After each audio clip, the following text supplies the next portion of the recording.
Bonjour et merci d'être venu assister donc à ce débat sur l'intelligence artificielle et la médecine. Comme vous le voyez, malheureusement, Agnès Buzyn n'a pas pu venir. Elle nous a prévenu au dernier moment. Je crois qu'elle a un emploi du temps extrêmement chargé et extrêmement compliqué ce week-end.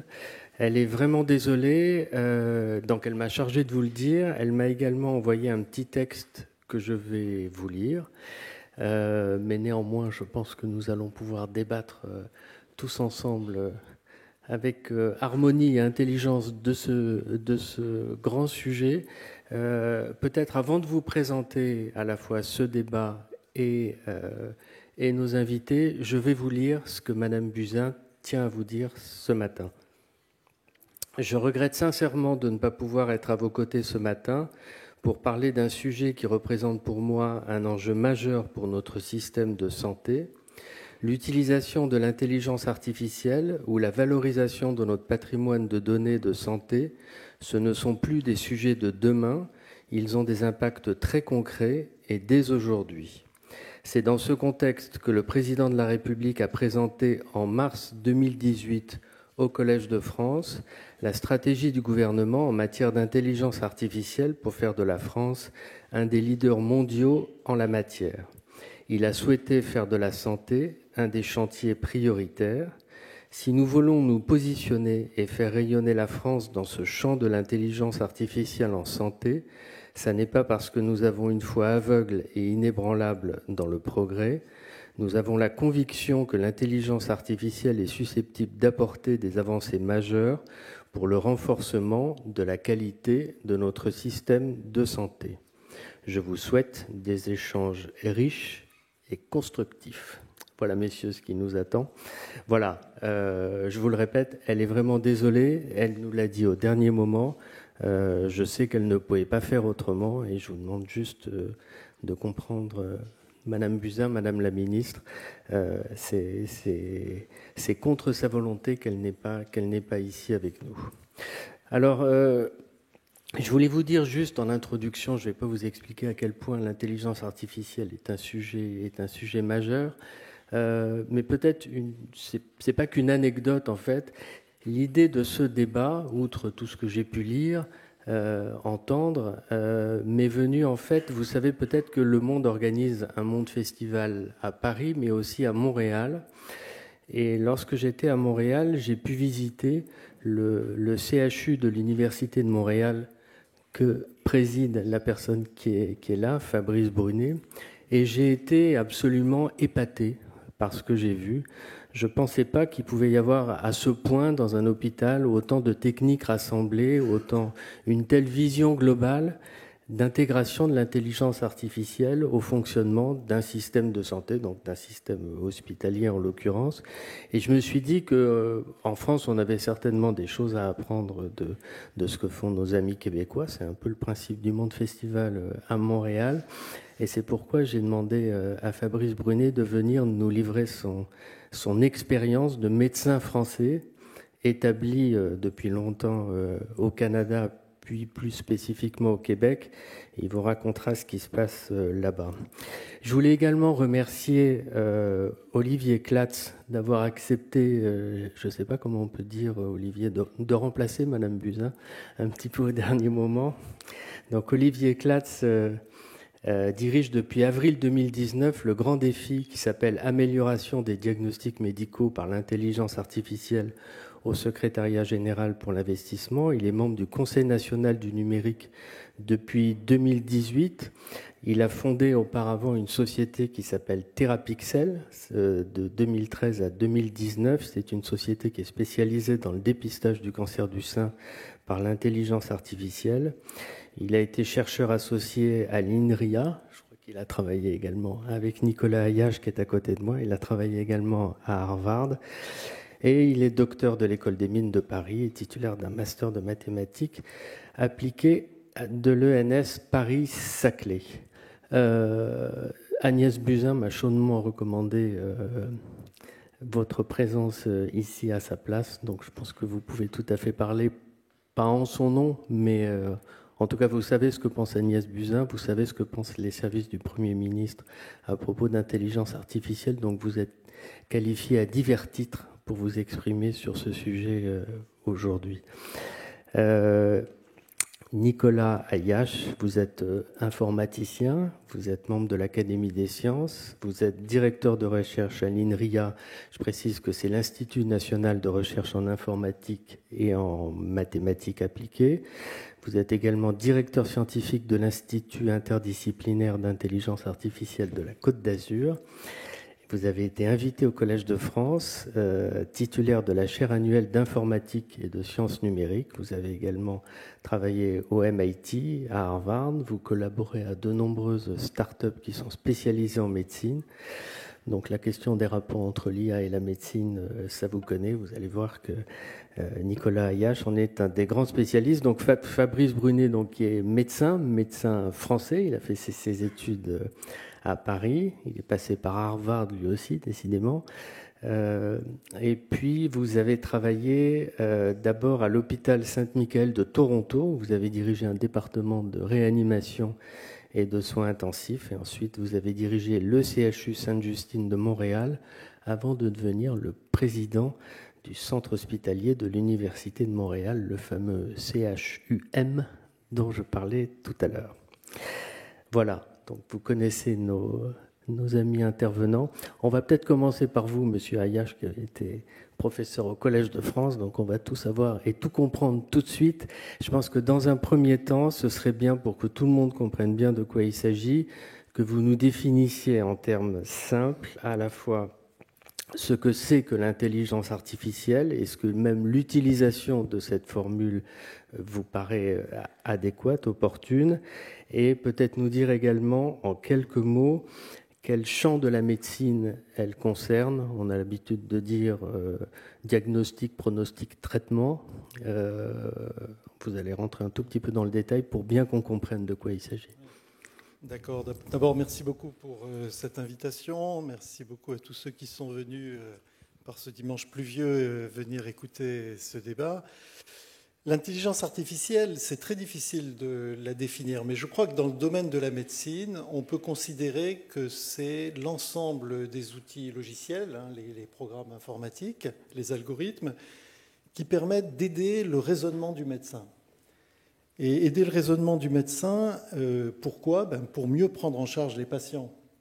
Vous avez cité le diagnostic, bien sûr, l'aide au diagnostic, l'aide au pronostic, l'aide également à la prise en charge thérapeutique. Alors, il faut savoir que l'IA est particulièrement importante lorsque le médecin est confronté à des masses de données importantes. C'est le cas dans le domaine qui m'intéresse tout particulièrement, qui est celui de l'imagerie médicale. On va en parler dans un instant. Voilà. Et on se rend compte également que de plus en plus, le médecin peut avoir accès à des données complémentaires. Bien sûr, les données cliniques, mais il y a les données biologiques, il y a tout ce qu'on appelle les données omiques, et puis aussi des données plus subtiles, comme des données d'environnement, l'environnement dans lequel se trouve le patient, son style de vie, etc.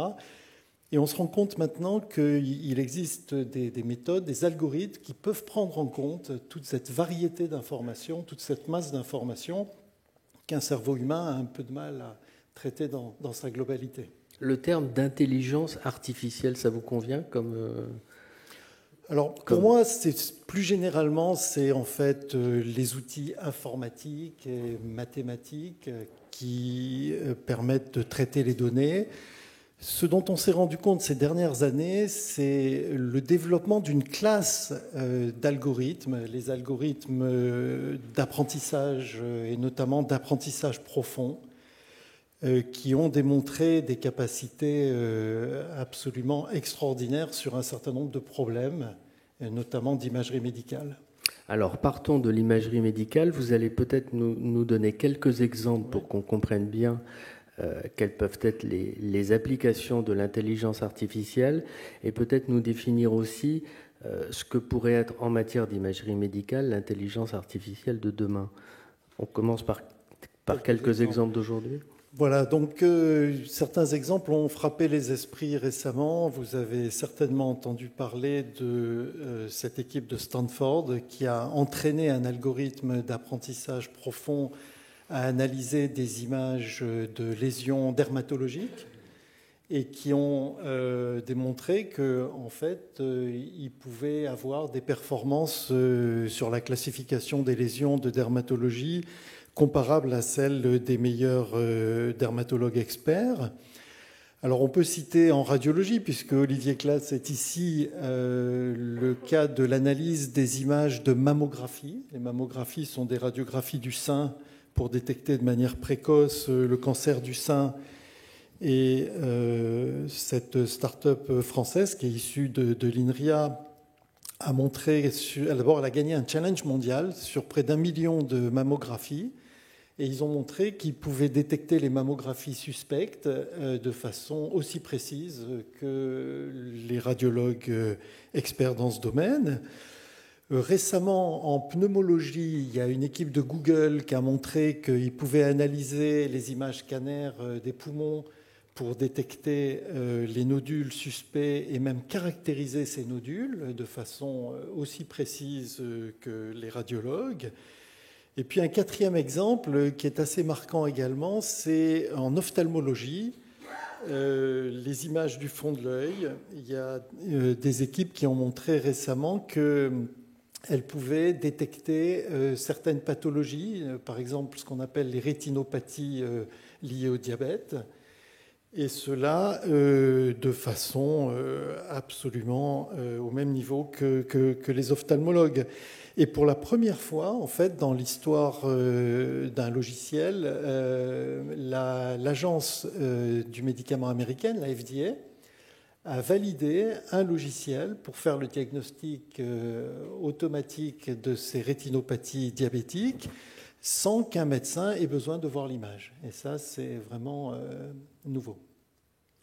Ça veut dire qu'à terme, l'intelligence artificielle est amenée à remplacer le médecin, ou vous diriez simplement qu'elle est amenée à aider le médecin?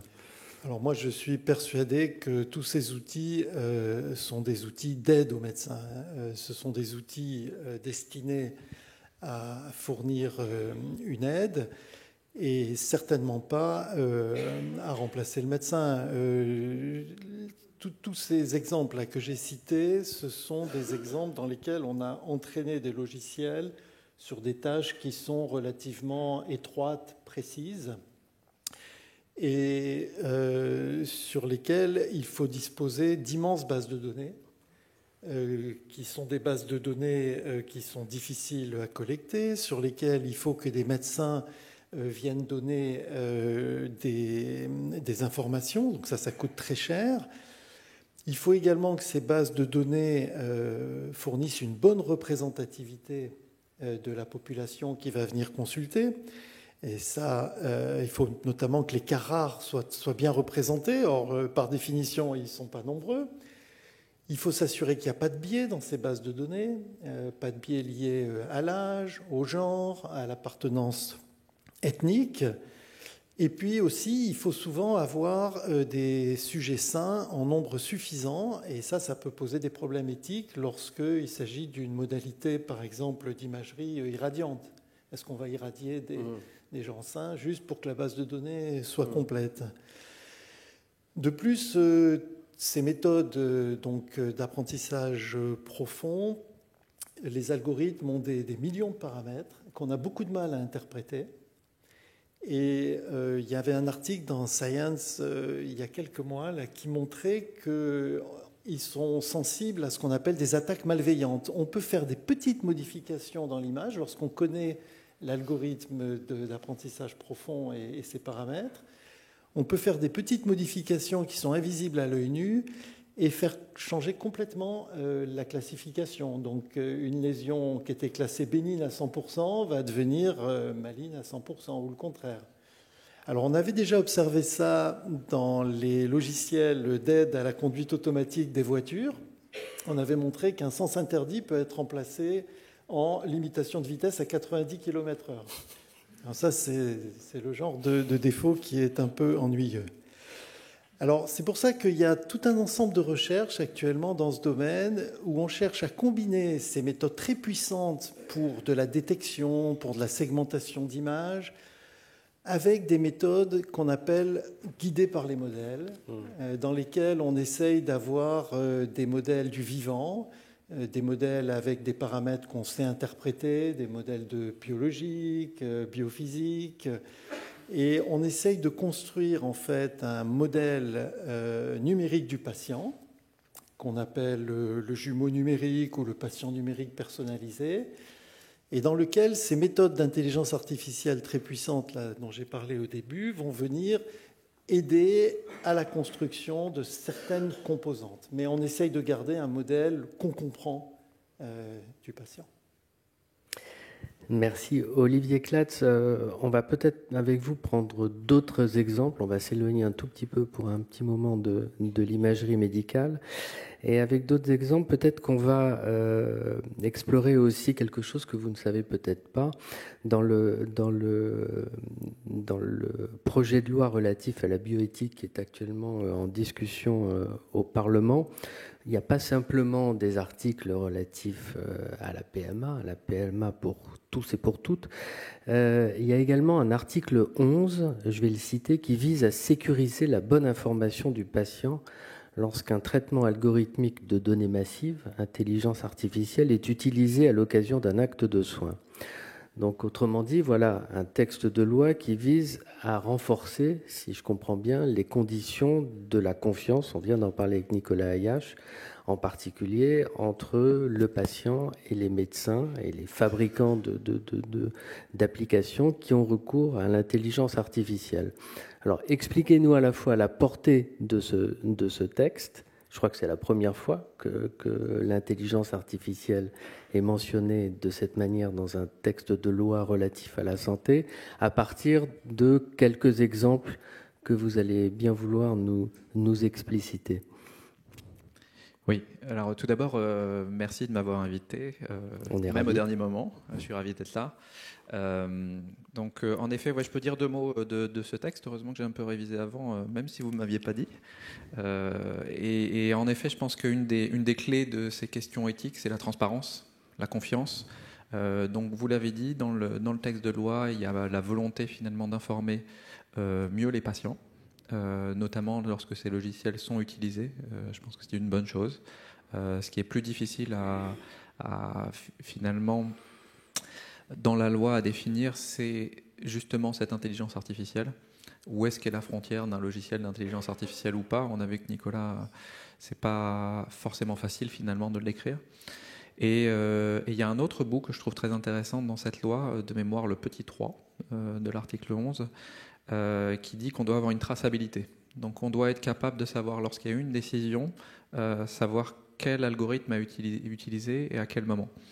Et ça, je pense que c'est pareil, c'est un devoir qu'on a envers nos patients, nos citoyens, d'être en capacité de dire, voilà, à quel moment on a utilisé tel logiciel, et je pense que c'est une bonne chose aussi.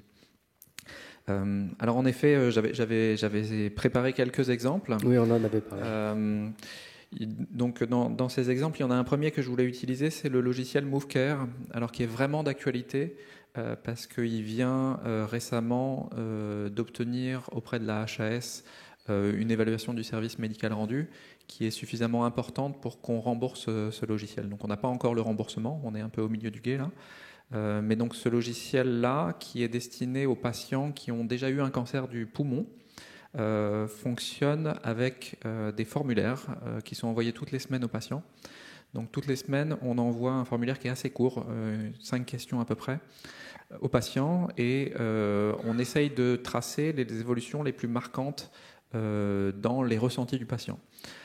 Aujourd'hui, la prise en charge naturelle, c'est d'effectuer un scanner tous les 6 mois. Vous imaginez bien qu'avec un questionnaire toutes les semaines, on a une information qui est beaucoup plus fine. Et ce qu'ils ont démontré avec ce questionnaire, c'est qu'on pouvait améliorer l'espérance de vie de ces patients de presque 8 mois. Presque 8 mois avec un logiciel basé sur un apprentissage assez simple, puisqu'il date d'il y a quelques années, alors que la médiane d'espérance de vie, donc l'espérance de vie moyenne de ces patients est de 12 mois. donc 8 mois en plus sur 12, grâce à un logiciel qui permet de détecter au plus tôt les récidives. Je trouve que c'est majeur, c'est vraiment un résultat important, avec une technologie qui n'est pas si compliquée que ça, mais qui apporte un réel bénéfice. Le deuxième, et en plus qui coûte pas le prix des thérapies les plus modernes. Hein. Aujourd'hui, j'ai entendu ça du directeur de l'assurance maladie la semaine dernière. Les thérapies les plus modernes qui permettent de gagner 1 an d'espérance de vie coûtent par patient de l'ordre de 150 000 euros. 150 000 euros. Et là, on a un questionnaire qui est envoyé à chacun des patients. Par an ? C'est par an d'espérance de vie gagnée et par patient. D'accord. Donc ça, c'est le coût que représente pour la solidarité nationale une année d'espérance de vie avec ces thérapies, sachant qu'on n'arrive pas à gagner cette espérance de vie en fait cette année pleine.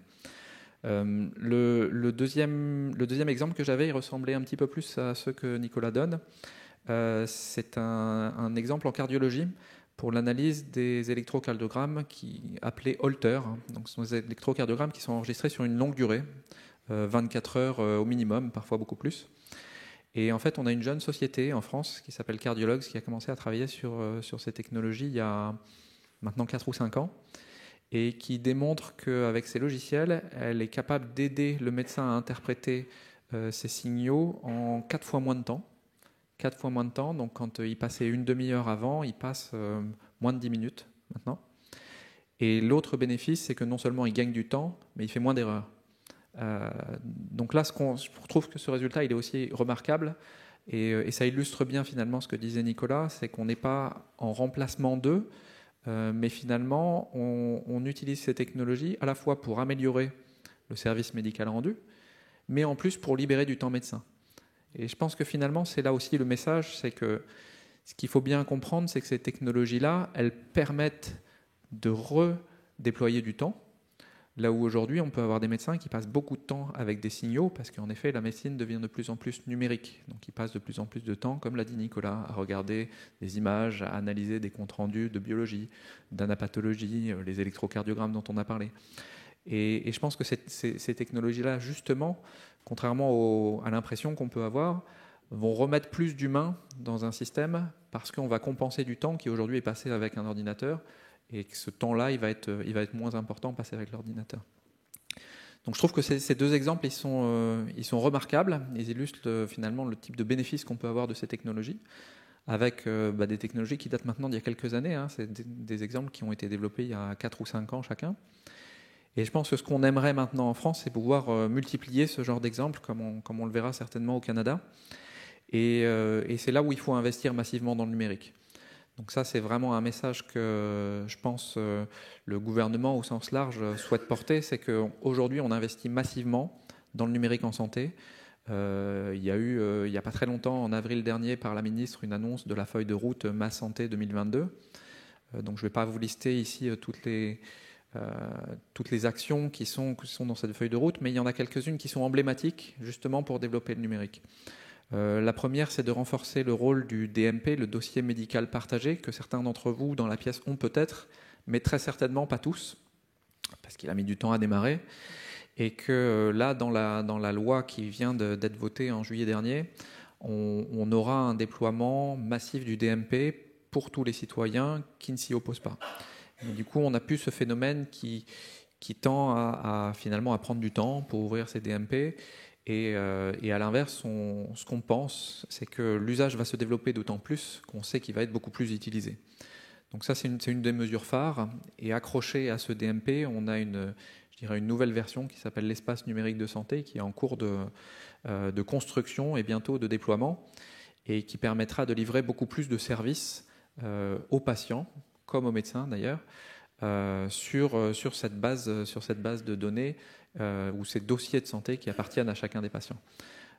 Donc ça c'est important aussi parce qu'on voit que finalement le numérique ne se développe que si on a des usages pertinents et la volonté de la ministre là, c'est finalement de créer un État plateforme, c'est-à-dire qui organise mieux l'accès aux données, qui organise mieux les transferts d'informations, mais qui laisse aussi libre champ au déploiement de nouveaux services qui peuvent être livrés à la population.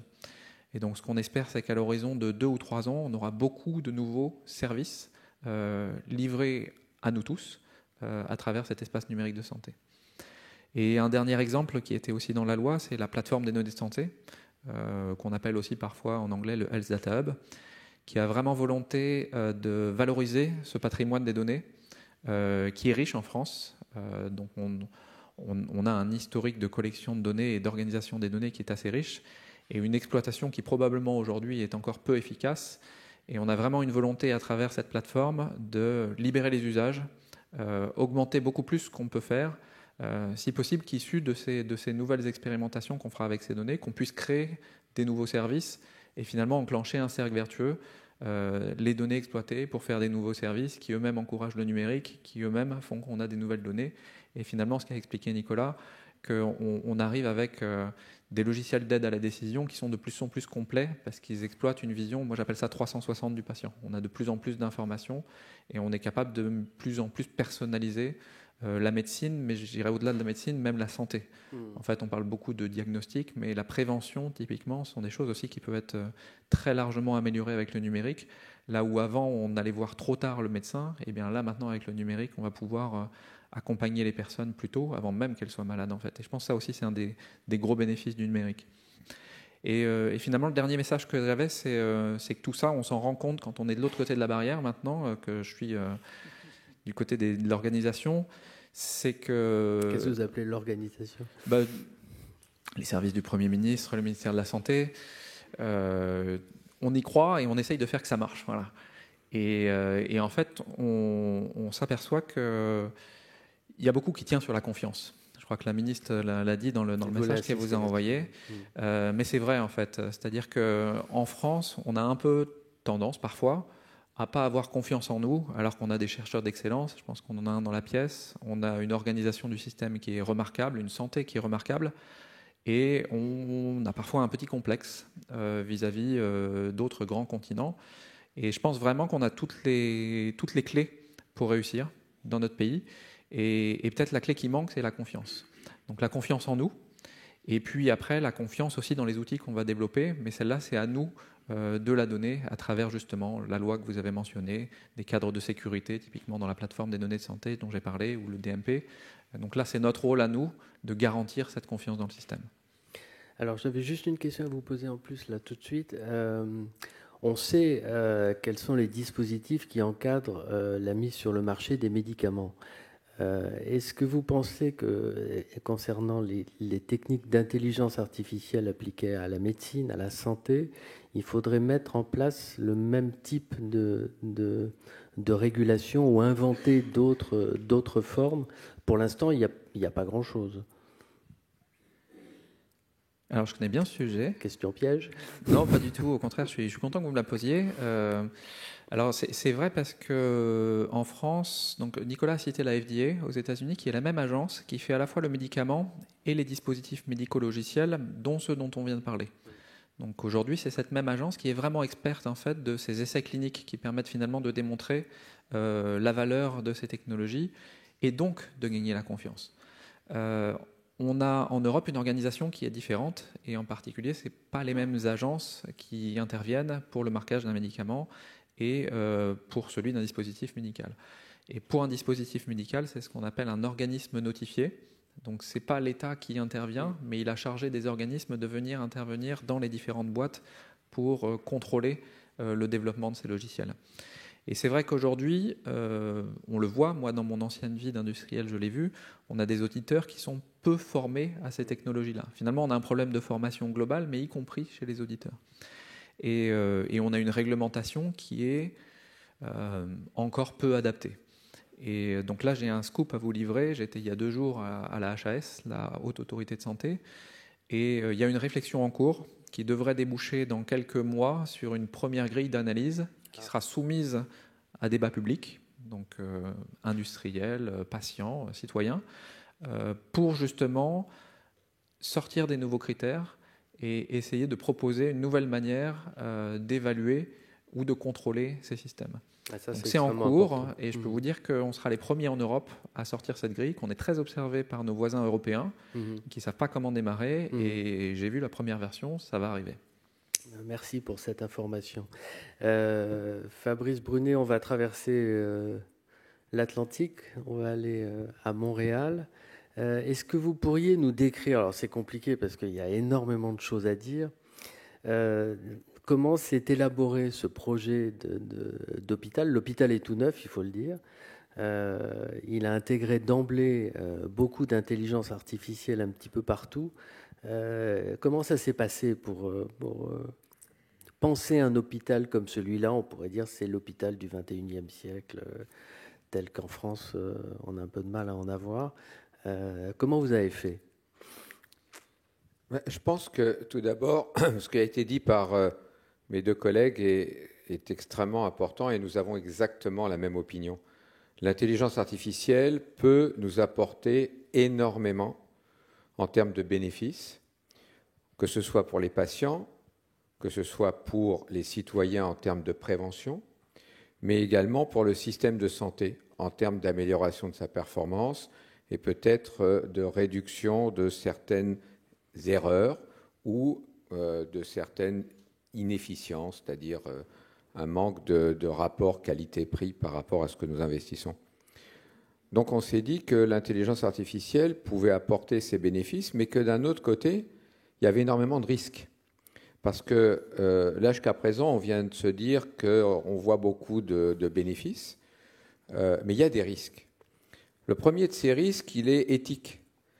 Comment allons-nous, avec l'intelligence artificielle, respecter la vie privée, utiliser ces données de façon responsable, raisonnable? Comment allons-nous utiliser les algorithmes qui ont été développés et qui sont en perpétuelle évolution? Parce que là, vous venez de parler de comment les homologuer, mais ce que nous voyons, c'est qu'ils changent au fur et à mesure du temps. Donc, même si vous avez une homologation à un moment donné, c'est plus le même algorithme quelques mois après, ce qui n'est pas le cas, par exemple, d'un médicament ou même d'un logiciel pour un dossier donné qui, lui, va avoir des versions. Et on peut réhomologuer avec les versions. Tandis que là, c'est un changement perpétuel puisqu'il apprend au fur et à mesure qu'il rencontre des patients et des nouveaux patients. Donc on s'est dit qu'il y avait beaucoup de risques en même temps que beaucoup de bénéfices. Puis comme tu l'as dit, Franck, le problème, c'est que nous, c'est arrivé de partout. Tous les secteurs ont implanté de l'intelligence artificielle sans même qu'on s'en soit rendu compte. C'est-à-dire qu'on s'est rendu compte après que des machines, par exemple des scanners ou des IRM, avaient des algorithmes à l'intérieur pour aider à la prise de décision, qu'on utilisait ça dans nos gestions de flux, nos gestions financières, nos approvisionnements, etc., sans qu'on l'ait vraiment compris. En fait, on est passé de ce qu'on appelait les outils informatiques d'intelligence d'affaires, de business intelligence, vers de l'intelligence artificielle, mais progressive, là aussi. Et donc, on s'est dit un jour, maintenant, on a 40-50% de notre hôpital qui est effectivement totalement informatisé, robotisé, ces nouvelles générations d'hôpitaux, qu'il y avait de l'intelligence artificielle partout. Et comme il y avait à la fois cette notion de bénéfice potentiel, mais de risque potentiel aussi, on a décidé de le faire avec un engagement global de l'organisation pour s'approprier l'intelligence artificielle, pour l'implanter, parce qu'il y a une gestion de changement qui est majeure, et pour aussi regarder si elle est bien au service de l'humain et non pas en train de déshumaniser la médecine. Parce qu'il ne faut pas oublier une chose, oui, l'intelligence artificielle, dans le raisonnement clinique ou dans l'analyse des données, qui est en fait le propre de la médecine, on analyse des données patients, données à la littérature, puis on va prendre une décision basée sur des modèles. Donc oui, elle peut nous aider, elle peut accélérer la lecture de radiologie, d'images de dermatologie, on a tout ça actuellement au CHUM, mais d'un autre côté, elle va transformer le médecin, elle va transformer le professionnel.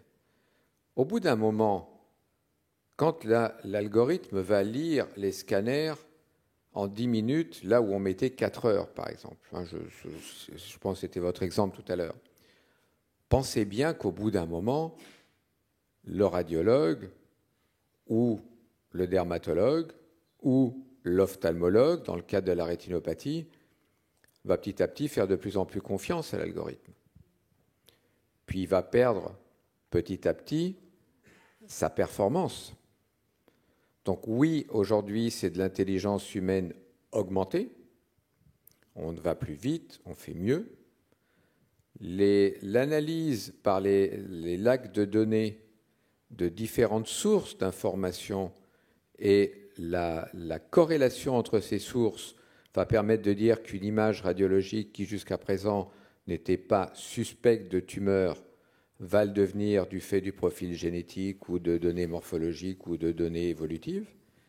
Il va donc transformer la pensée du radiologue. Or, nos radiologues ne sont pas formés à faire de la génétique et en même temps étudier l'épreuve thérapeutique, l'évolution, etc. Donc, il faut reformer nos radiologues. Donc, ce sont des radiomix maintenant qu'on n'a pas encore formés. Et un beau jour, il va le remplacer. Mais il ne va pas le remplacer parce que des méchants robots vont arriver, mais tout simplement parce qu'il va perdre progressivement sa capacité de jugement et sa performance, qui va faire en sorte que si nous ne réfléchissons pas comme une entité globale, l'hôpital, notre système de santé, le partenariat avec les citoyens et avec les patients que nous avons développé à Montréal va faire en sorte qu'à un moment, on va être dans un autre type de médecine.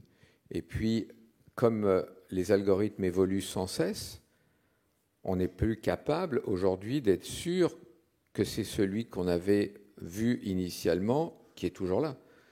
Alors maintenant, il y a des algorithmes pour analyser l'algorithme, mais là, je peux vous dire que nous, on ne comprend plus rien, parce que c'est très, très complexe. Et même nos informaticiens plus avancés nous disent que c'est quand même difficile de savoir si, par exemple, devant un adolescent qui prend des drogues et de l'alcool, qui va être ou non susceptible de développer une maladie de psychotique, une psychose sévère, analysée par l'algorithme qui va dire oui, cet enfant ou cet adolescent va faire une maladie psychotique, donc il va être stigmatisé comme futur psychotique par rapport aux assurances, par rapport à son employeur futur. Quel va être le résultat si l'algorithme s'est trompé et s'il n'y a plus personne capable d'analyser l'algorithme? Et ce que je vous dis, ce n'est pas de la science-fiction. On y travaille actuellement avec l'Université de Montréal en recherche sur ça, dans cet exemple précis. Bon, là, ça commence à devenir assez vertigineux. Alors, on va peut-être commencer par parler de problèmes de responsabilité pour commencer, parce qu'on voit bien, en vous écoutant, qu'on passe de l'aide à la décision à la prise de décision fondée simplement sur un algorithme qui dit il faut faire comme ça. Imaginons que l'algorithme, et vous l'avez envisagé, se trompe. Qui est responsable? C'est moi qui vous réponds. Oui. Tous les trois, ceux qui veulent. Bon, nous c'est très clair. Je pense que tout le monde se pose la question là en vous écoutant. Nous, c'est très clair. On a confié à notre école sur l'intelligence artificielle. On va y revenir après à l'école. Ouais. Un axe de recherche sur ce thème. Parce que effectivement, avant d'enseigner à qui que ce soit, il faut qu'on sache le contenu de ce qu'on veut enseigner.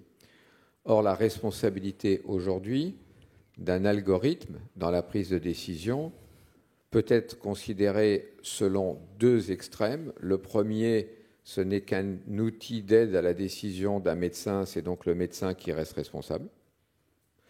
Et dans l'autre extrême, c'est celui qui a développé l'algorithme, l'entreprise qui l'a vendu, l'hôpital qui l'a implanté et qui l'utilise, le médecin également, la compagnie qui fait évoluer l'algorithme. Donc ça veut dire que dans ce cas-là, tout le monde, mais en même temps, plus personne n'est responsable. Donc, soit on reste dans le cas numéro 1, intelligence humaine augmentée par un outil d'aide à la décision ou d'aide au diagnostic par analyse de données, et le médecin reste responsable. C'est ce que pensent les optimistes. Et puis les autres disent, oui, mais attention, l'algorithme, etc., tout ce que je viens de vous dire avant, fait en sorte que la responsabilité devient très partagée et un patient qui a eu une erreur peut très bien attaquer l'algorithme, celui qui l'a créé ou l'entreprise. Mais si on va un peu plus loin, actuellement, beaucoup d'entre nous, quand ils ont un problème médical, va voir Google Doc, Docteur Google. Et Docteur Google va vous répondre, et va vous répondre actuellement avec un meilleur degré diagnostique, pronostic et thérapeutique que les meilleurs de nos experts. Mais quelle est la responsabilité de Google s'il se trompe ? Moi, je peux te dire, parce que ce sont les meilleurs de nos experts, parce qu'ils demandent à nos experts, les meilleurs, de donner plusieurs points et ensuite ils croisent les données. Donc aujourd'hui, Google Doc est capable d'être plus puissant que nous. Donc, mais qui est responsable dans ce cas-là si vous suivez Google Doc et pas nous ? Olivier Clatz. Ouais, je vais faire un complément d'information. Le premier, c'est que je pense qu'en France, on n'a pas exactement le même système de responsabilité qu'on peut avoir aux États-Unis ou au nord-américain. Et en particulier dans notre pays, je pense qu'il faut être relativement rassurant. Il n'y a pas de décision de santé aujourd'hui qui peut être prise par autre chose qu'un médecin. C'est un médecin qui est responsable de ses décisions. Ce n'est pas un algorithme. Ça changera peut-être, ce n'est pas prévu pour le moment. Mais en tout cas, c'est assez clair aujourd'hui, la loi à ce niveau-là. Et après, ça s'appelle exercice illégal de la médecine, si c'est pas un médecin. Et c'est condamnable, par ailleurs. Ça ne veut pas dire qu'il faut réfléchir ou il ne faut pas réfléchir à ces questions. En effet, je pense qu'en France, il y a la même démarche que ce qui peut se faire aussi pareil au Québec sur ces réflexions. Je pense qu'il y a un élément qui est important, c'est justement, je reviens sur la loi bioéthique, c'est cette capacité d'informer les personnes. C'est-à-dire que je pense que ça fait partie de cette responsabilité, d'être capable de dialoguer avec le patient et de lui dire, écoutez, voilà, aujourd'hui, de toute façon, vous allez être traité comme on l'a dit, sans qu'on sache à 100% ce qui va se passer. C'était le cas par le passé et ça sera le cas dans le futur aussi avec ce type d'algorithme.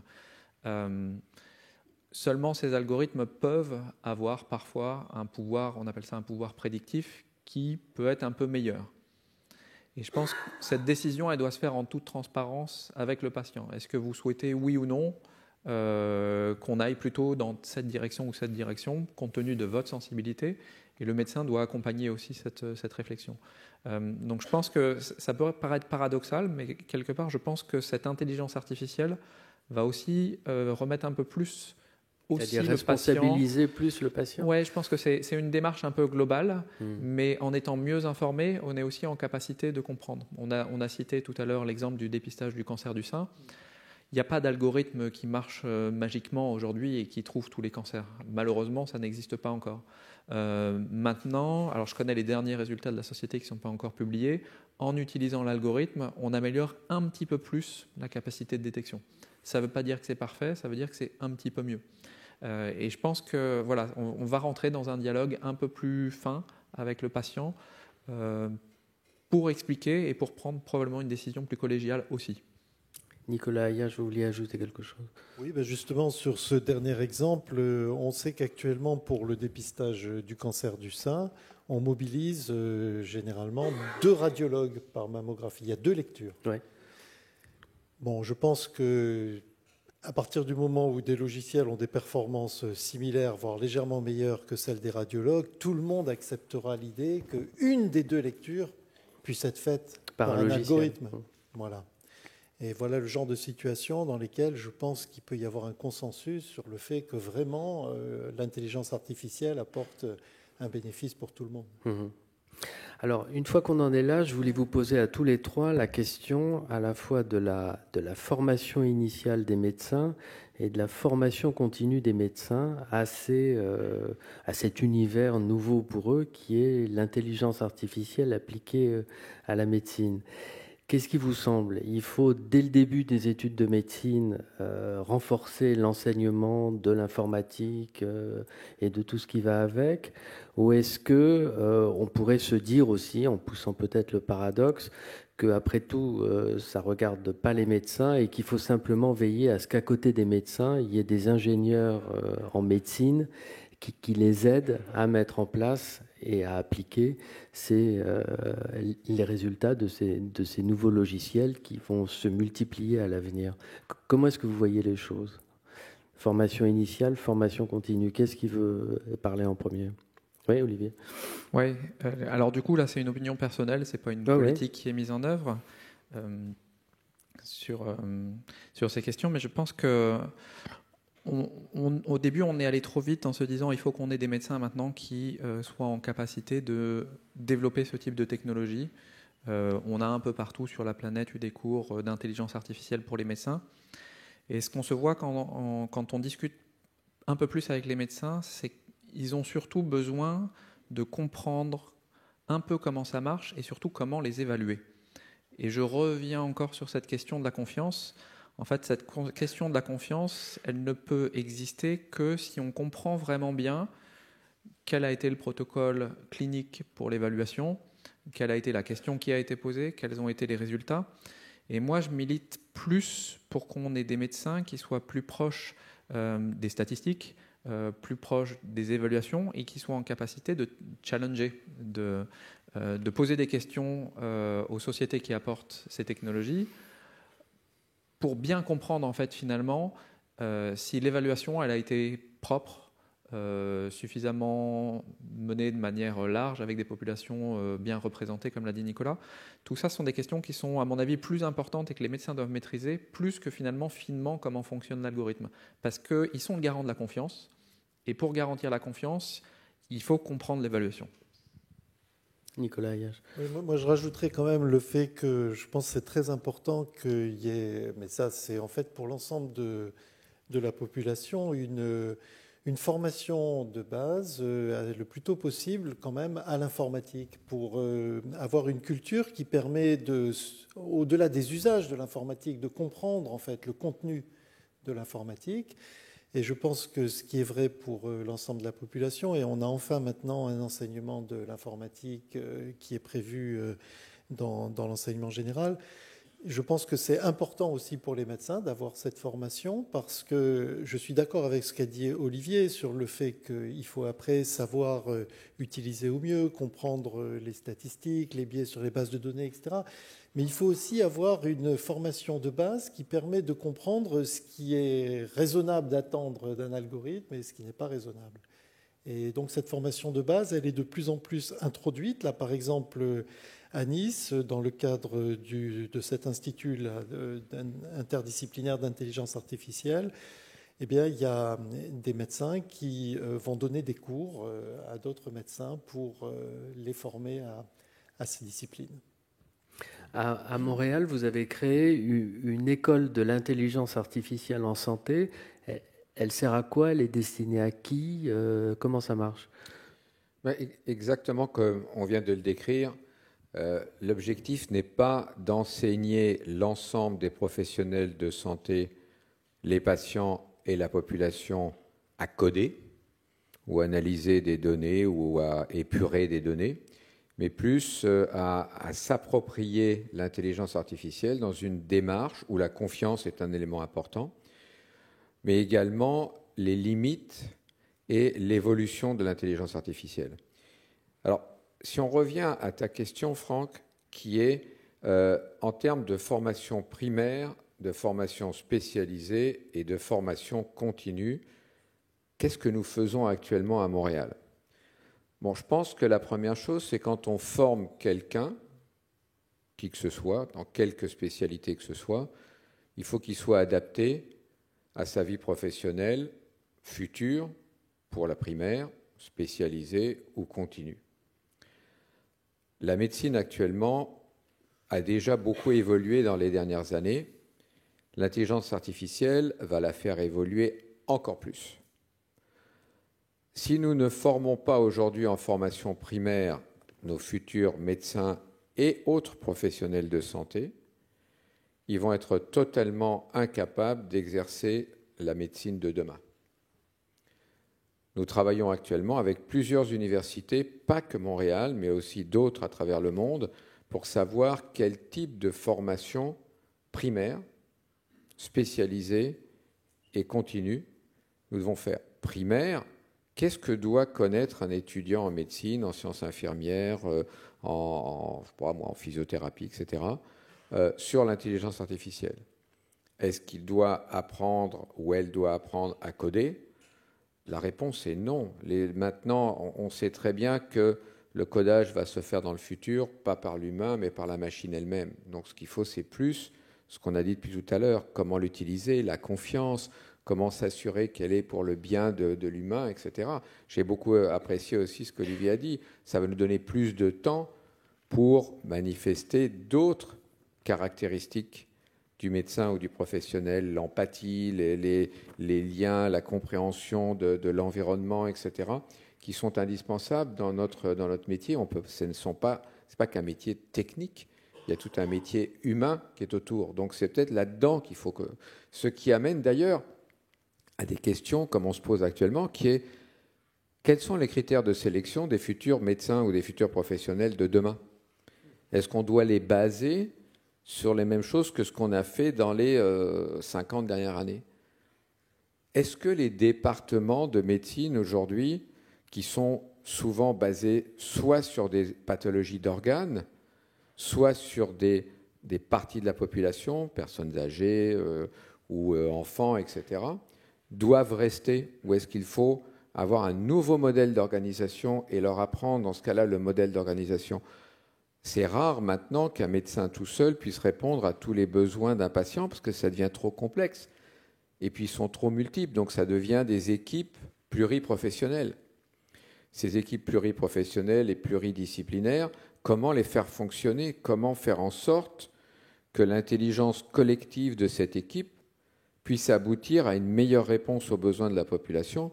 Et donc comment former nos professionnels de santé à pratiquer en pratique collaborative, qu'elle soit humaine ou qu'elle soit associée à l'intelligence artificielle. Tout à l'heure, j'ai bien aimé votre exemple. On prend un expert humain et on prend un expert artificiel. OK? Si maintenant, Nicolas, un des deux a une vision divergente, lequel va l'emporter, l'artificiel ou l'autre, ou l'humain? Il y a deux réponses possibles. C'est soit on met deux humains pour ces cas très difficiles, soit on met deux machines. Mais vous voyez que tout ça, il faut qu'on forme en primaire, en spécialisé. Aujourd'hui, on dit les radiologues ne vont pas disparaître. C'est les radiologues qui disent ça. Mais il y a deux types de radiologues. Il y a ceux qui vont utiliser l'intelligence artificielle, qui, eux, vont rester et l'emporter, et ceux qui ne vont pas utiliser l'intelligence artificielle et qui vont disparaître. Ça a été dit lors d'un des tout derniers congrès mondiaux de radiologie aux États-Unis récemment. Donc, vous voyez, si vous formez des gens qui ne sont pas, dans le futur, capables de converser ou de comprendre ou d'intégrer l'intelligence artificielle, vous allez vous retrouver avec des gens qui vont être très rapidement incompétents. Et là, il va y avoir un risque de médecine à deux vitesses, une médecine avec IA et une médecine sans IA. Donc, c'est très complexe. C'est pour ça que nous, on a créé l'école pour l'intelligence artificielle appliquée à la santé, qui mesure au fur et à mesure l'évolution des besoins de nos professionnels, y compris patients, y compris population, citoyens, etc., puis qui renvoie à l'université en permanence pour la formation primaire en disant « Attention, tel métier est en train d'évoluer, attention, telle chose est en train d'apparaître, il faut que tu formes les uns et les autres. » Mais c'est très complexe puisque vous savez très bien qu'en formation primaire, c'est dans plusieurs années qu'on va savoir si on s'est trompé ou si on ne s'est pas trompé. Moi, j'étais vice-doyen à Paris sur le curriculum. On avait dit il va falloir que tu fasses... Moi, j'étais formé à coder en Turbo Pascal, puis personne ne s'en souvient. Je parle en Bash maintenant, tout ce genre de choses, mais globalement, ça ne m'a pas servi dans toute ma carrière jusqu'à maintenant. Maintenant, on dit, ah tiens, c'est vrai, tu as fait ta formation. Je dis, oui, mais je ne dis pas que j'ai complètement tout oublié. Mais au moins, on comprend le langage, on comprend la culture. Il y a une autre chose que nous sommes en train de faire, c'est réfléchir à une intelligence collective élargie dans les équipes de soins, d'enseignement, de recherche, de gestion, avec des spécialistes de l'intelligence artificielle qui font partie de l'équipe. Mais comment est-ce qu'on va se parler en interculturel avec des nouveaux membres? Déjà, on a du mal à se parler entre médecins, infirmières, physio, etc. Alors, comment est-ce qu'on va se parler avec, en plus, des mathématiciens de haut niveau qui vont nous expliquer? Mais tout à l'heure, quand je vous ai donné l'exemple de l'algorithme pour détecter les maladies psychotiques chez l'adolescent, actuellement, ils testent 3 algorithmes. Et ces 3 algorithmes donnent des résultats qui ne sont pas les mêmes. Et ils ont 3 spécialistes d'Ivado. Ivado, c'est Joshua Benjo, c'est tout ce qui est notre mec de l'intelligence artificielle à Montréal. Et là-dedans, nos spécialistes sont en train de se dire lequel de ces 3 est le meilleur en termes d'algorithme par rapport à des résultats. Bien sûr, ils ne sont pas totalement différents, mais ils sont un petit peu différents, ce que vous disiez tout à l'heure.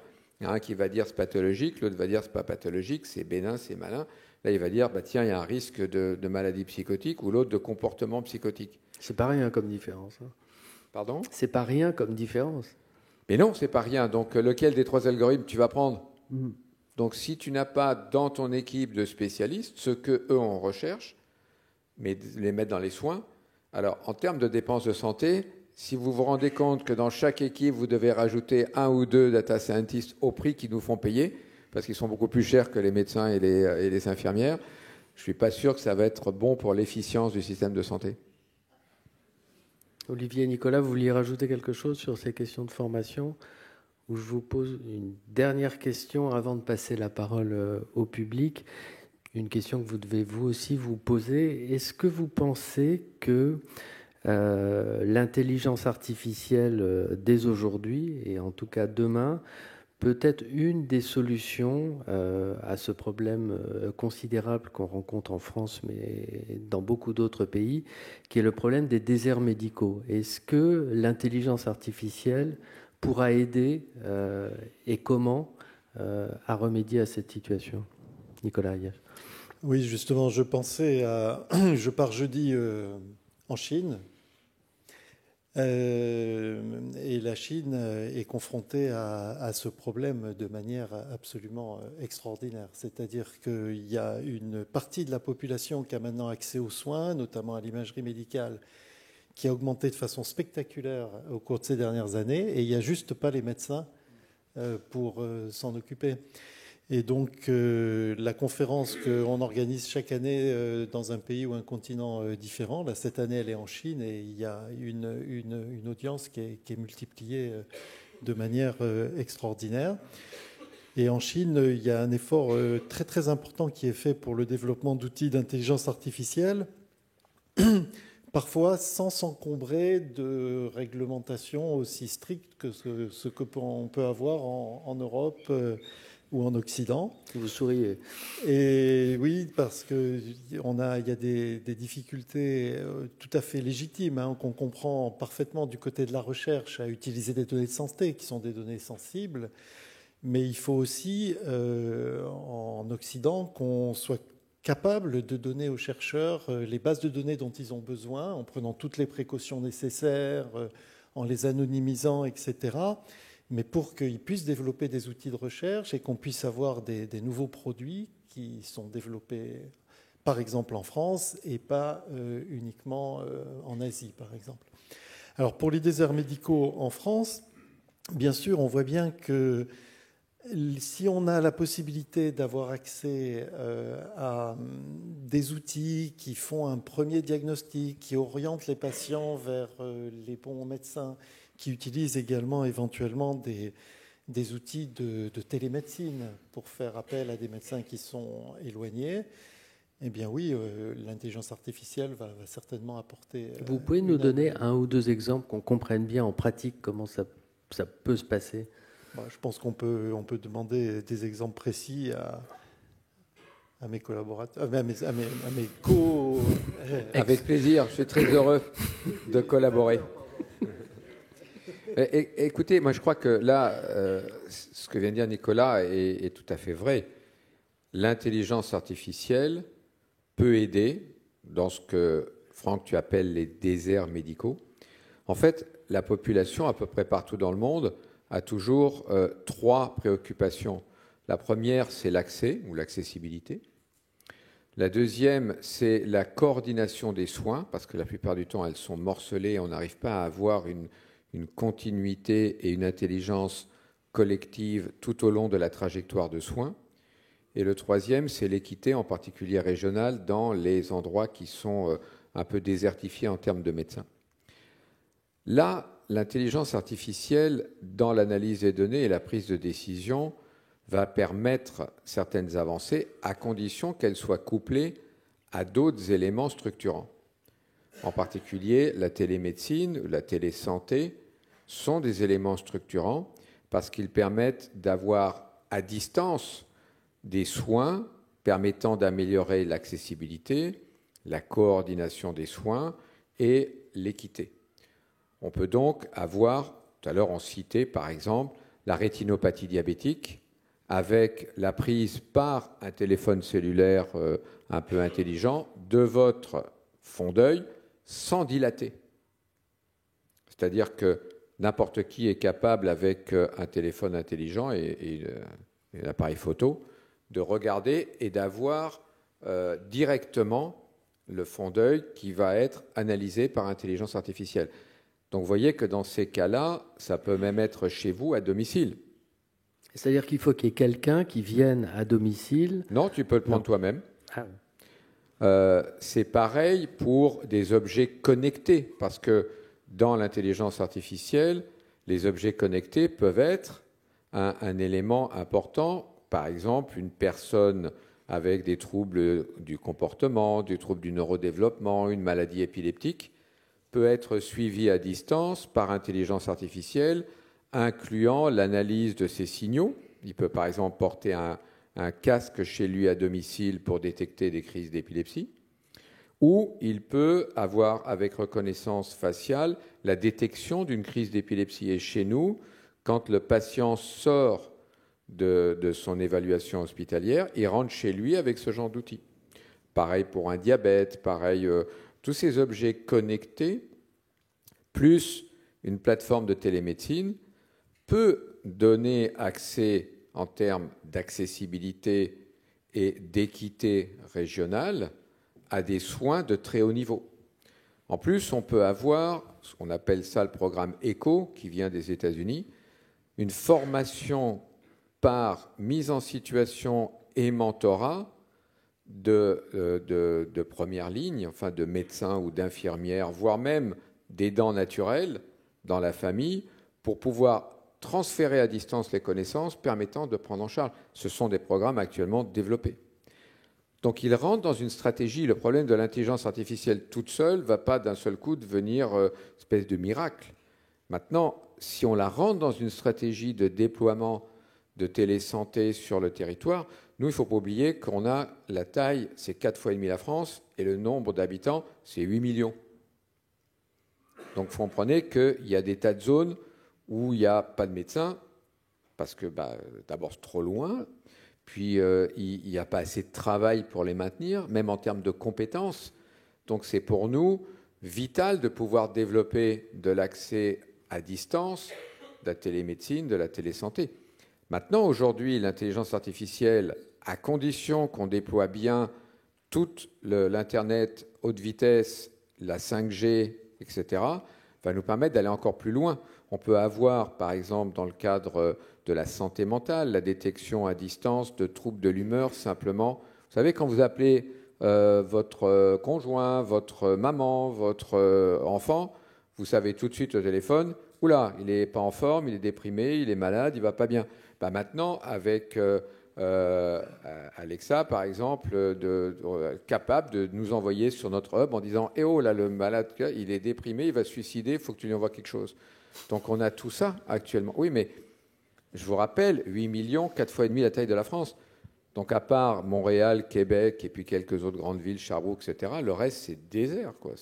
C'est des kilomètres et des kilomètres d'arbres. Donc quand vous êtes tout seul, non mais je plaisante pas. Hein. Vous roulez, il y a 200 kilomètres, pas la moindre station-service, il n'y a rien. Donc c'est des ours, oui, si tu veux, mais c'est pas eux qui vont te soigner, ou tout au moins pas exactement comme tu veux. Donc oui, ça répond aux 3 points: accès, continuité des soins, transfert de connaissances et équité.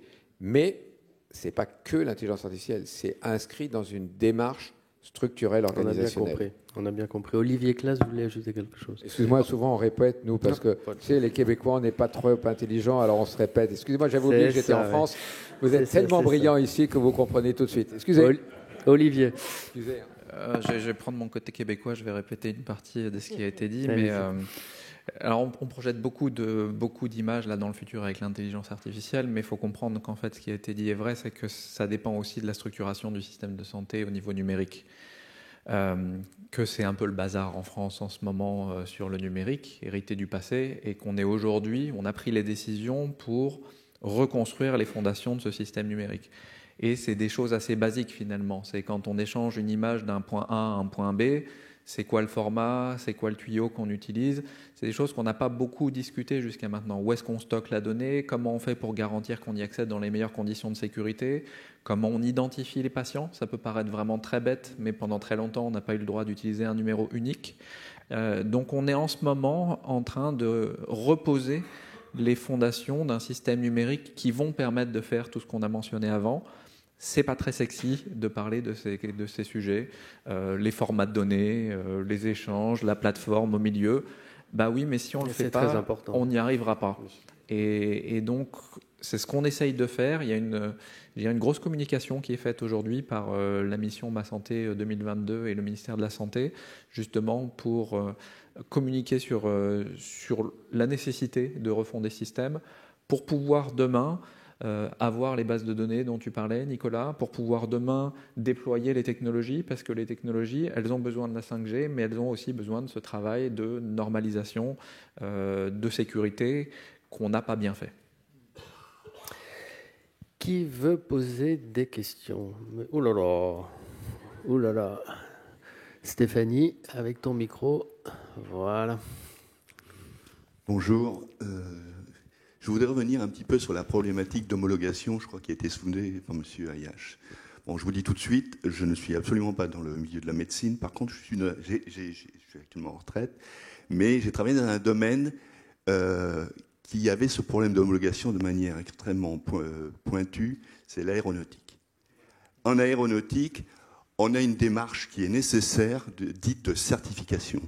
C'est-à-dire que quand on développe un produit, on doit le développer avec des méthodes correctes, donc travailler pas comme des cochons, parce que ça existe dans le monde du développement, mais également prouver à un tiers de confiance qu'on a travaillé. Et c'est lui qui va dire que le travail a été fait correctement. C'est les autorités de certification. Alors il se trouve que c'est amusant parce que l'autorité américaine, c'est la FAA au lieu de la FDA. Et vous avez peut-être entendu parler d'un cas récent où probablement le plus grand avionneur historique, en tout cas Boeing, a travaillé comme un cochon. Il n'y a pas d'autre mot. Il a fait des choses, et pourquoi il l'a fait? C'est parce qu'on l'a autorisé à s'auto-certifier, à dire que ce qu'il avait fait était correct. Et pourquoi? L'origine, la cause racine de cette histoire, c'est parce que l'autorité, la FAA, n'avait plus les ressources pour suivre correctement son développement, et là, il les a laissés faire. Et ils ont fait n'importe quoi derrière. Je ne rentre pas dans les détails parce que ce n'est pas utile pour la discussion d'aujourd'hui. Ce que je voudrais savoir, c'est comment on va s'assurer qu'il n'y aura... Vous avez parlé il faut faire très attention lorsqu'on développe les algorithmes d'intelligence artificielle sur les biais en particulier, parce que les biais, si vous oubliez certaines populations, vous ne verrez jamais les défauts qu'ils peuvent présenter. Et l'intelligence artificielle, c'est fondamentalement une technique qui vient compiler des exemples probants de défauts. Donc en fait, Et le nombre d'exemples peut être énorme. Donc quand on veut vérifier comment l'intelligence artificielle a travaillé, c'est extrêmement fastidieux. Je ne sais même pas si un humain est capable de le faire. Et je suis très intéressé de savoir que le mot algorithme va apparaître dans un article de loi maintenant. Mais quand on dit on va informer le patient que l'algorithme a été utilisé, quand on voudra essayer de lui expliquer pourquoi l'algorithme a pris cette décision-là, ce sera impossible. Parce que, en fait, même l'expert qui est en charge de ça ne pourra pas le faire. Alors, ce que je voudrais savoir, est-ce que le tiers de confiance qui va dire que l'intelligence artificielle a été développée sera digne de foi, ne sera pas soumis, parce qu'il y a un mot qui m'a interpellé dans votre... C'est le mot automatique. Donc automatique, c'est économie. On va demander à Olivier Clatz et peut-être Fabrice Brunet de répondre. Olivier. Oui, alors aujourd'hui, on a effectivement dans le monde de la santé un tiers de confiance, c'est le fameux organisme notifié que j'ai mentionné. Maintenant, ça ne veut pas dire que les choses se passent forcément très bien, parce que comme je l'ai dit aussi, ils sont aujourd'hui peut-être pas très bien formés à ces questions-là. C'est aussi pour ça que la Haute Autorité de Santé s'est saisie du sujet. Il y a quand même un élément qui est assez intéressant dans la réglementation européenne qui est mise en œuvre là dès l'année prochaine, qui impose ce qu'on, alors en anglais c'est post-market monitoring, donc c'est la capacité de vérifier lorsqu'on l'utilise en vrai dans la vraie vie, c'est-à-dire hors du labo, hors de l'étude clinique qui a été faite initialement, qu'il y a bien la bonne promesse qui est livrée. C'est vrai pour le médicament, mais maintenant ça arrive aussi pour les dispositifs médicaux. Je pense que c'est assez important parce que justement c'est assez difficile, comme vous l'avez mentionné, sur les bases de données qu'on peut récupérer en rétrospectif, on appelle ça, de démontrer que ça se passe bien. On peut toujours avoir des biais. Alors il y a des biais de population, mais il y a des biais auxquels on ne pense pas forcément quand on développe les algorithmes. Je peux vous donner un exemple qui est assez caractéristique parce que c'est un que j'ai connu. Dans mon ancienne société, au tout début, on avait des images qui venaient d'un centre de lutte contre le cancer et des images qui venaient d'un centre de dépistage. Le centre de lutte contre le cancer, vous vous en doutez, il a une prévalence, un pourcentage de personnes qui ont effectivement développé un cancer qui est très important. Et l'autre centre, qui est un centre de dépistage, qui voit grosso modo un cancer toutes les 200 personnes. Et bien en fait, l'algorithme, il n'apprenait pas à regarder ce qu'il y avait dans l'image, il apprenait à reconnaître le centre à partir de la machine qui avait été utilisée pour acquérir l'image. Et donc, quand il voyait la machine du centre de lutte contre le cancer, il disait cancer, et quand il voyait l'autre machine, il disait pas cancer. Et il faisait très peu d'erreurs, du coup. Et oui. Et donc, c'est des choses auxquelles on ne pense pas. C'est vrai qu'on pense aux biais populationnels, mais en fait, les biais qui viennent des capteurs, les biais qui viennent des algorithmes de compression. Vous pouvez avoir un centre qui compresse d'une manière différente. Paf, votre algo, il reconnaît mieux l'algorithme de compression qui reconnaît finalement les patients.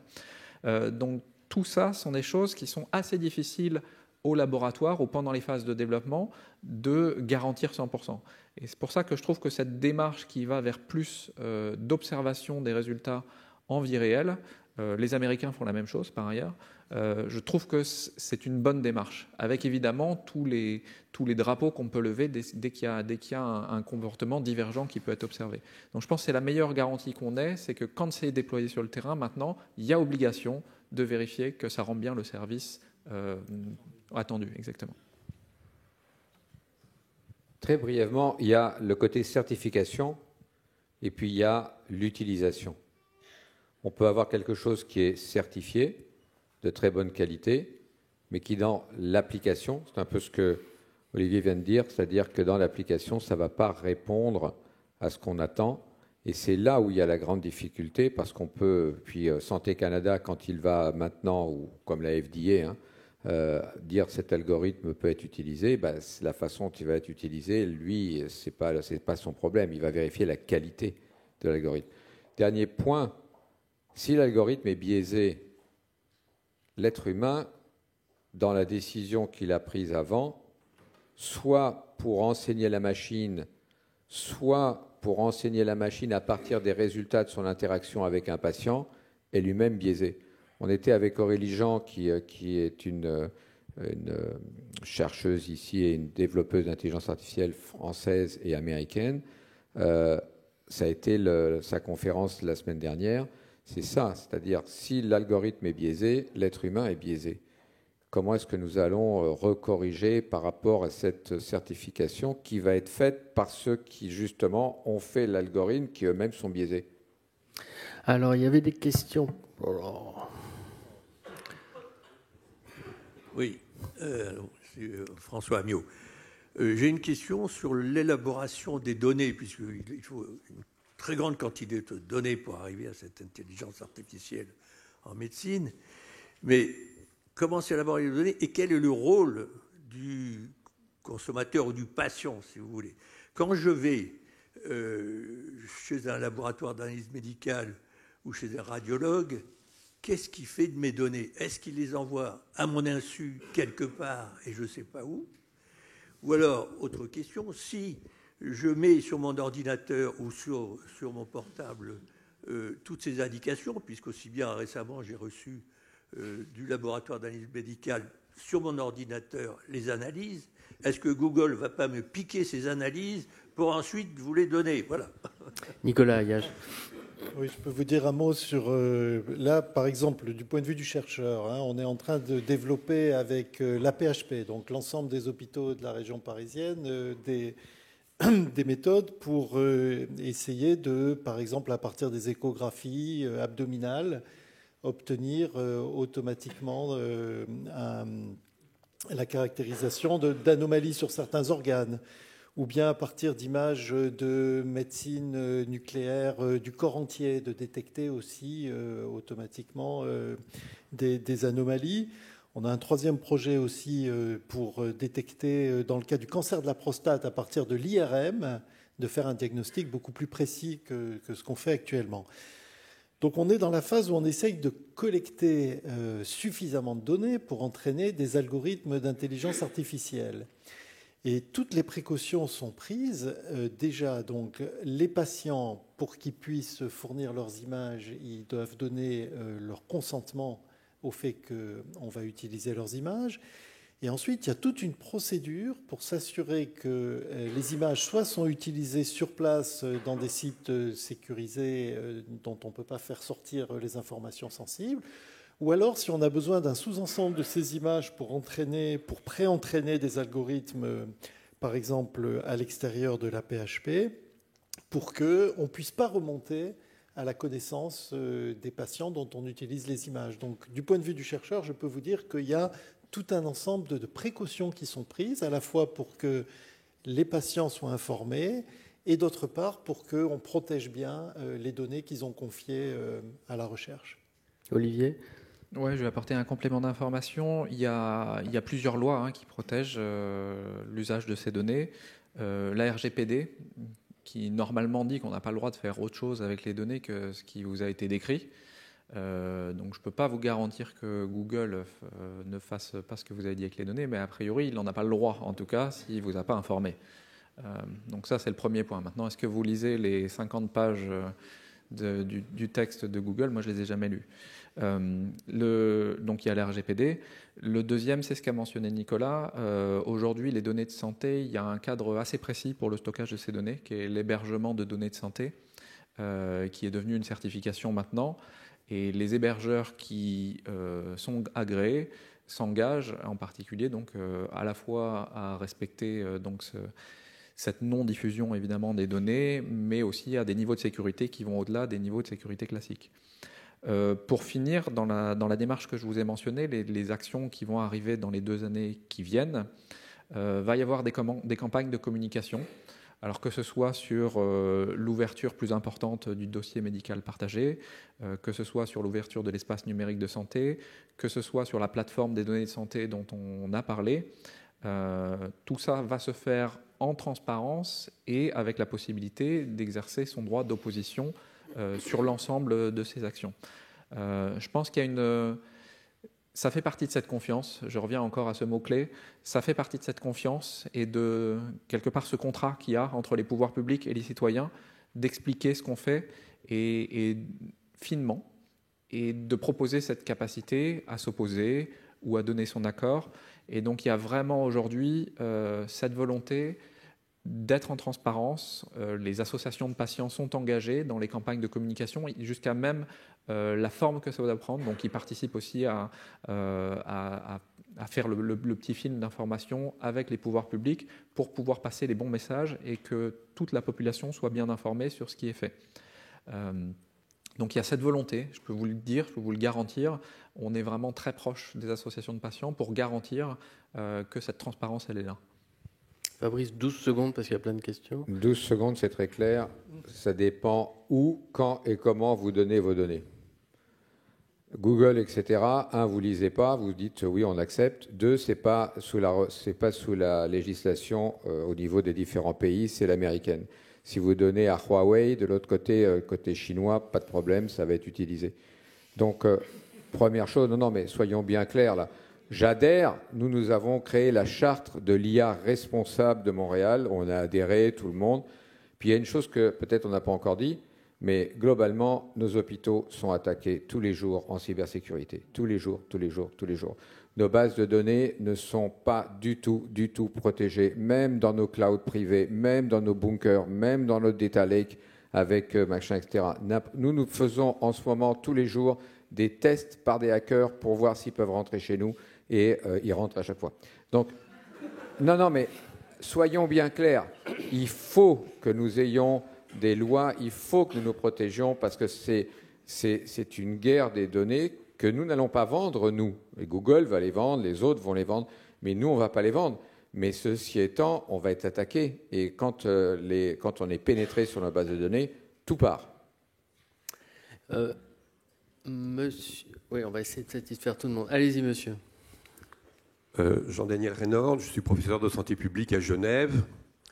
Je voudrais dire combien notre réalité est proche de celle de mon collègue québécois. Les mots qui sont sortis sont confiance et qu'est-ce qu'on fait de mes données. Alors, monsieur Nouchi, si le titre avait été l'intelligence artificielle au bénéfice des patients, c'est évidemment ça tout de suite qui serait sorti parce que avec mes éminents collègues, le mirage de la technologie est effectivement très séduisant, mais pour l'instant, on n'a aucune étude qui dit que les bénéfices de l'intelligence artificielle dans la médecine sont supérieurs à ses inconvénients. Bon, c'est toujours le cas des nouvelles technologies, il n'y a pas de quoi se formaliser, mais malgré tout, ça devrait nous rendre un peu modestes dans une approche qui est toujours présenté comme le miracle, sauf pour les médecins qui voient que brutalement, tout ce qu'ils ont appris pendant 10 ans ne va pas leur servir à grand-chose, puisque de toute façon, Watson ou ses petits frères vont résoudre tous les problèmes pour eux. La confiance, il y a 2 niveaux de confiance. Il y a la confiance du technicien, le médecin, pour la technologie qu'on met à sa disposition, et puis il y a la confiance du patient pour quelque chose qu'il ne maîtrise pas bien, qu'on lui présente comme utile pour sa santé. Mais tiens, la santé se résumerait-elle juste à ma maladie? Ou bien c'est un ensemble beaucoup plus vaste dans lequel, moi, l'humain, j'ai aussi un rôle à jouer, il y a un dialogue.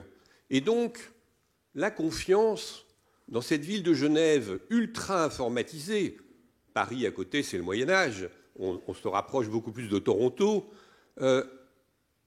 on met à la disposition de tous les patients, nous sommes 500 000 personnes, un dossier médical électronique en 2007. Et puis, tout le monde est encouragé, les médecins sont encouragés à l'utiliser. C'est évidemment un bénéfice formidable pour le patient.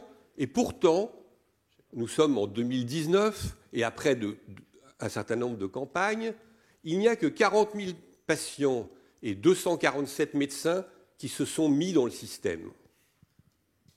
Une espèce de résistance passive qu'il faut analyser. Bien sûr qu'il y a des avantages, mais il y a aussi une perception de ces avantages qui n'est pas forcément dans l'intérêt du médecin généraliste ou dans celui du patient. Et je pense que ce sont des dimensions qu'il ne faut pas négliger. Alors pour répondre juste à ce deuxième commentaire, ne soyons pas des enfants, ne soyons pas angéliques. La sécurité sociale française a confié à une société Santéos la gestion des données du DMP que vous allez ou non remplir. Allez sur un site boursier et questionnez c'est qui Santéos. Ah, Santéos, c'est une filiale de Atos. Atos, c'est la première société française dans le domaine de l'informatique. Mais qui sont les actionnaires d'Atos? Ah, les mêmes que Apple, Facebook. Que vient de faire Atos? Et Thierry Breton, ancien ministre de l'économie de la France, qui est le président directeur général de Atos, qu'est-ce qu'il a fait? Il a passé, à grand renfort de médias, un contrat avec Google dans le domaine de la santé.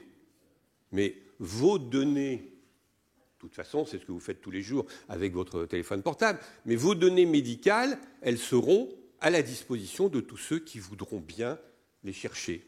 À Genève, et merci Patrice Brunet de l'avoir rappelé, mais les bunkers les plus invraisemblables ont été créés. Et pour rigoler à la Suisse, des hackers ont mis sur Internet, là, il y a quelques semaines, 10 000 dossiers de radiologie pris tranquillement à l'hôpital, à la disposition de tout le monde. Merci monsieur. Donc la parole dissidente vient de Genève, ça fait... On a l'habitude. Qui est-ce qui veut répondre? Olivier? Non, si, sur Atos quand même, peut-être. Il y a... Ouais, je pense que c'est faux ce qui a été dit. Je ne pense pas que les données qui soient aujourd'hui dans le DMP soient à vendre au plus offrant. Donc en effet, il y a une société privée. Non, la règle, la loi, hébergement de santé, RGPD, et je sais techniquement comment c'est fait en plus à l'intérieur du DMP, je peux vous dire que même si l'on le voulait, ça n'est pas possible aujourd'hui. C'est encrypté avec une clé spécifique par patient, et la master clé, elle est encodée dans un dispositif physique. Il faut partir avec en courant si vous voulez pouvoir décoder les données. Même la sécurité sociale ne peut pas le faire. Même la sécurité sociale. Je peux vous dire, je sais comment ça fonctionne à l'intérieur. Donc je ne pense pas qu'il faut laisser dire ce genre de choses. Aujourd'hui, vos données ne sont pas au plus offrant et ça n'est pas possible. Donc ça ne veut pas dire qu'il y a des attaques. On a des attaques sur le DMP aussi. On en a sur tous les hôpitaux français. Il y a des failles. En l'occurrence, à ma connaissance, sur le DMP, il n'y en a pas eu jusqu'à maintenant, ça ne veut pas dire qu'il n'y en aura pas, mais en tout cas, il y a des moyens qui sont mis sur ces infrastructures nationales qui sont bien supérieurs à ce qu'on peut avoir dans l'ensemble des établissements. Donc, il ne faut pas non plus, je pense, vendre trop de peur, parce que là, je m'oppose à ce qui a été dit. Bon, voilà en tout cas un bon sujet d'enquête pour les journalistes du cahier Sciences du Monde. Il y a ce monsieur-là qui lève la main depuis le début. Voilà.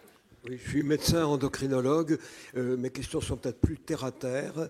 Je fais 3 constats de difficultés, savoir comment l'intelligence artificielle peut nous aider à les résoudre. Premièrement, la formation des médecins, qui est un point clé de l'organisation de la santé. Si on n'a pas des médecins bien formés, la médecine ne peut pas marcher. Deuxièmement, la coopération entre les médecins. Et Dieu sait s'il y a des failles aussi bien entre médecine libérale et hospitalière et à l'intérieur de l'hôpital, j'en ai l'expérience.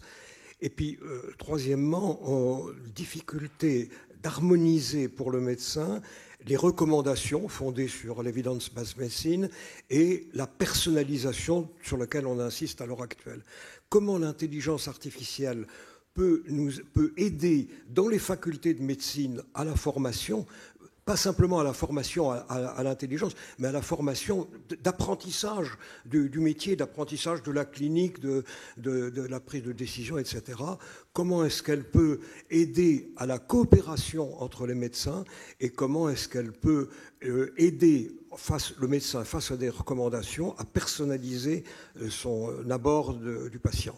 Question gigantesque. Fabrice Brunet, très rapidement. Mais en fait, ce sont les vraies questions. La première question, c'est est-ce que l'intelligence artificielle peut, dans une vision de préceptorat, former dans une approche individualisée de la formation? Moi, j'avais été formé par Bruno Varret, qui est d'ailleurs travaillé avec notre ministre. C'était son chef de département à l'époque. Et on avait été formé par un enseignement assisté par ordinateur sur l'hématologie il y a déjà un certain nombre d'années. Et effectivement, il a comparé ça vis-à-vis de l'enseignement traditionnel. L'intelligence artificielle peut devenir un précepteur pour enseigner individuellement la médecine à chacun des étudiants en médecine, avec une approche très personnalisée, que vous soyez plutôt un visuel, un auditif, etc. Ça peut vous améliorer ça. La deuxième, et ça n'est pas la formation à l'IA, c'est la formation par l'IA. Et donc, ça peut nous aider. Ceci étant, pour l'instant, ce n'est pas encore reconnu. Et nous, les organisations de certification, que sont le Collège Royal au Canada, ne sont pas prêts. Le deuxième, dans la continuité des soins et la continuité des équipes, tout à l'heure, je l'ai un peu expliqué dans notre vision d'approche intégrée, dans laquelle le transfert de connaissances peut se faire tout au long du continuum, le partage d'informations et une prise de décision d'intelligence collective collaborative. La troisième question aurait été plus liée à quoi? Votre troisième question? C'est la prise en compte des recommandations fondées sur l'évidence de la médecine, des guidelines, etc. Alors, ça, c'est un sujet majeur sur lequel nous travaillons actuellement, médecine personnalisée, santé personnalisée. Que vaut la recherche en milieu réel basée sur l'intelligence artificielle versus les études statistiques des RCT, des Randomized Clinical Trials, des essais cliniques randomisés, dans lesquels ce ne sont que des données statistiques. Et nous travaillons de plus en plus vers une médecine et une santé personnalisée.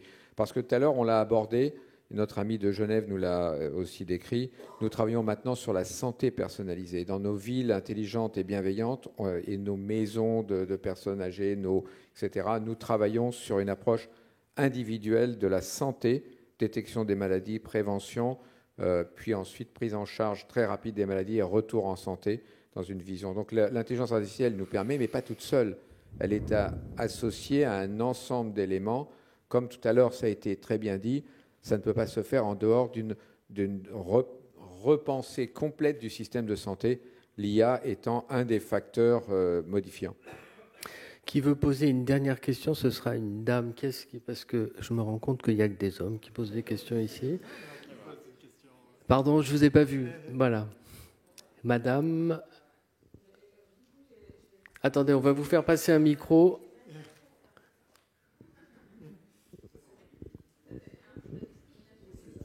Vous avez raison. La discrimination positive de me laisser poser ma question, donc. Et ma question, c'est pourquoi vous corrélez, ou pourquoi ai-je compris ça ainsi, que la télémédecine serait corrélée à l'intelligence artificielle? Pourquoi la télémédecine n'avance pas plus rapidement, au service notamment des déserts médicaux? Pourquoi attend-elle ou attendrait-elle l'intelligence artificielle?